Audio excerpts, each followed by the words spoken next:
নমস্কাৰ বন্ধুসকল, welcome to my YouTube channel Assamese government job. এই মুহূৰ্তত আপোনালোকৰ এটা ভাল খবৰ আহি গ'ল। পুনৰ আপোনালোকৰ অসম চৰকাৰৰ আণ্ডাৰত মুকলি হৈছে এটা বিভাগৰ পৰা কিছুমান গ্ৰেড 3 আৰু গ্ৰেড 4 চাকৰি হয়। কি চাকৰি হয়, লগতে কেনেদৰে আবেদন কৰিব পাৰিব, এই সকলোখিনি কথা এই ভিডিঅ' যোগে আলোচনা কৰা হ'ব। আৰু ভেকেঞ্চিসমূহৰ কাৰণে আবেদন কৰিবলৈ আপোনালোকৰ কোৱালিফিকেশ্যন কিমান লাগিব, এজ ক্ৰাইটেৰিয়া কিমান লাগিব, এইখিনিও জনাই দিয়া হ'ব। লগতে আপোনালোকৰ এডভাৰটাইজমেণ্টৰ লিংকো ভিডিঅ' ডেছক্ৰিপশ্যনত থাকিব। আৰু আপোনালোকৰ আবেদন কেনেকৈ কৰিব এই কথাও জনাই দিয়া হ'ব। যদি ভিডিঅ'টো ভাল পায়, ভিডিঅ' লাইক কৰিব, লগতে চেনেলটো ছাবস্ক্ৰাইব কৰি দিব। এনেকুৱা ধৰণৰ ভিডিঅ'সমূহ প্ৰতিদিনে পাই থাকিব আৰু আপোনালোকে ভিডিঅ'টো বন্ধু বান্ধৱক শ্বেয়াৰ কৰি দিব পাৰে, যাতে সকলো বন্ধু বান্ধৱে এনেদৰে প্ৰতিদিনে জবৰ আপডেটসমূহ পাই থাকে। আহক আজি আমি ভিডিঅ'টো আৰম্ভ কৰোঁ। আপোনালোকে দেখিব পাৰিছে ভেকেঞ্চিখিনি আহিছে হোজাই জুডিচিয়াৰী ৰিক্ৰুটমেণ্টৰ ফালৰ পৰা 5টা জাৰি কৰক আৰু পিয়নৰ ভেকেঞ্চি আছে। আৰু ইয়াৰ কাৰণে আপোনালোকে দেখিব পাৰিছে যিটো জাৰি কৰক ভেকেঞ্চিটো গ্ৰেড 3 লেভেলৰ ভেকেঞ্চি হয়। ইয়াত আপোনালোকে দেখিব পাৰিছে দুটাকৈ ভেকেঞ্চি আছে, এটা ইউ আৰ কেটেগৰী, এটা অ' বি চি কেটেগৰী। ইউ আৰটোৰ কাৰণে সকলো কেটেগৰীৰ আবেদন কৰিব আৰু এটা অ' বি চি কাৰণে ৰিজাৰ্ভেশ্যন আছে।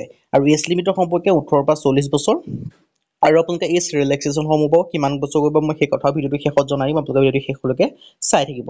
এডুকেশ্যন কোৱালিফিকেশ্যন বিচাৰিছে মাষ্ট বি গ্ৰেজুৱেশ্যন হ'ব লাগিব, লগতে আপোনালোকৰ কম্পিউটাৰৰ ওপৰত নলেজ লাগিব। দৰমহা দিয়া হ'ব 14,000 পৰা 49,000 টকা পৰ্যন্ত। পিয়নৰ কাৰণে 3টা ভেকেঞ্চি আছে, ইউ আৰ কেটেগৰীৰ কাৰণে 2টা, সকলো কেণ্ডিডেটে আবেদন কৰিব পাৰিব। অ' বি চি কাৰণে এটা আছে। আৰু বয়সৰ সময়সীমা 18 পৰা 40 বছৰ হয়। আৰু বয়স সময় 1/1/2024 পৰ্যন্ত গণনা কৰা হ'ব। আৰু এডুকেশ্যন কোৱালিফিকেশ্যন 8 পাছৰ পৰা আবেদন কৰিব, মিনিমাম 8 পাছ, 10 পাছ, 12 পাছ কেণ্ডিডেটে আবেদন কৰিব নোৱাৰিব। যদি আপোনালোকৰ এমপ্লয়মেণ্ট এক্সচেঞ্জত 12 পাছ নাই বা এইবাৰ আপোনালোকে উত্তীৰ্ণ হৈছে, তেতিয়া আবেদনটো কৰি ল'ব পাৰিব, কোনো কথা নাই। আৰু ইয়াত স্কেল অফ পে দিয়া আছে 12,000 পৰা 37,500 টকা, লগতে গ্ৰেড পে হ'ব 3,900 টকা। আৰু আদাৰ ক্ৰাইটেৰিয়াবিলাক দিয়া আছে। এজ ৰিলেক্সেশ্যনসমূহ পাব। এজ ৰিলেক্সেশ্যন কিমান বছৰ কৰিব মই কথাটো কৈ দিছোঁ। যিসমূহ SC SC আছে তেওঁলোকে 5 বছৰকৈ মানে 25 বছৰলৈকে আবেদন কৰিব পাৰিব। অ' বি চি 3 বছৰ 43 বছৰলৈকে আবেদন কৰিব। PWD 10 বছৰ 50 বছৰলৈকে আবেদনসমূহ কৰি ল'ব পাৰিব। আৰু কেণ্ডিডেটটো চিটিজেন অফ ইণ্ডিয়া হ'ব লাগিব। আপোনালোকৰ এখন এমপ্লয়মেণ্ট এক্সেঞ্জ ৰেজিষ্ট্ৰেশ্যন কাৰ্ডো লাগিব আবেদন কৰিবলৈ। আৰু আবেদন কৰিব পাৰিব আপোনালোকৰ Assam standard gazetted partner form, মানে অফলাইন যোগে আবেদন কৰিব লাগিব। ডাকঘৰ যোগে পঠাব পাৰে বা নিজে হ'লেও দি আহিব পাৰে। সেই ফৰ্মখন আপোনালোকে ভালদৰে ফিল আপ কৰিব। ফিল আপ কৰি আপোনালোকে কোনটো পোষ্টৰ বাবে আবেদন কৰিব পাৰিছে সেইটো লিখিব। লগতে এমভেলপ ল'ব, এমভেলপটো সেই কথাটো উল্লেখ কৰি দিব কোনটো পোষ্টৰ বাবে আবেদন কৰিব বিচাৰিছে। আৰু লগতে এমভেলপত আপোনালোকৰ এডুকেশ্যন চাৰ্টিফিকেটৰ জেৰক্স কপিসমূহ চেল্ফ এটেষ্টেড কৰি নিজে চাইন কৰি পেলাই ভৰাব। লগতে আপোনালোকৰ এটা ID কাৰ্ড ভৰাই দিব, মানে জেৰক্স কৰি ভৰাব, তাকে জেৰক্স নকৰাকৈ নহয়, জেৰক্স কপিটো ভৰাব।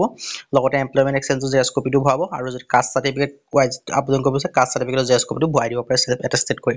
লগতে নিজৰ ফটোও পঠাই দিব। পঠাই পেলাই আপোনালোকে এমভেলপ এটা ল'ব। এমভেলপটোত আপোনালোকে এই এড্ৰেছটোত পঠাই দিব লাগিব, দ্য ডিষ্ট্ৰিক্ট ছেছন জজ, Hojai district judicial court complex, Sankardev নগৰ, হোজাই আছাম, পিন 782442। এই এড্ৰেছত পঠালে আপোনালোকৰ আবেদনসমূহ হৈ যাব।